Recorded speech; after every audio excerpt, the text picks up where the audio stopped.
Bonjour chers élèves, salut les jeunes. Aujourd'hui on commence ce que j'espère va devenir une série qui s'appelle les révisions du confinement. Dans cette série, je vais vous résumer les différents chapitres que vous allez étudier pendant le confinement.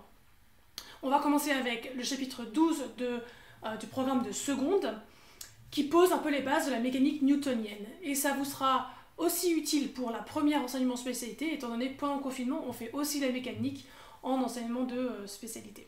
Mais on va travailler aujourd'hui de manière un petit peu originale. J'espère que cette vidéo vous plaira.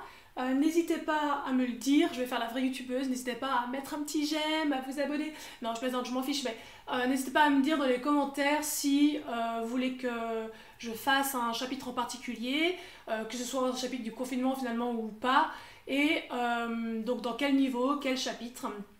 Et voilà, n'hésitez pas à me dire quand même que vous aimez, parce que ça fait toujours plaisir. J'espère surtout que cette vidéo vous sera utile, que vous soyez en seconde ou dans les classes supérieures. Un petit rappel, ça n'a jamais fait de mal à personne. Allez, je vous laisse avec la suite, et bon courage pour les révisions. Pour modéliser une force, on utilise le vecteur.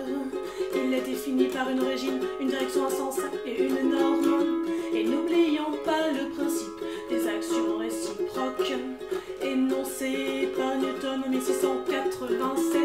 Lorsque A exerce une force sur B, alors B exerce la même force sur A. Les vecteurs sont de même direction, de sens opposés, de même norme, et puis voilà.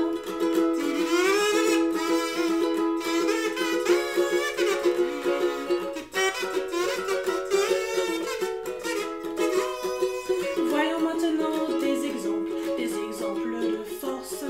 Il y a la force gravitationnelle de Newton, évidemment. De norme égale à GMA, MB sur D carré.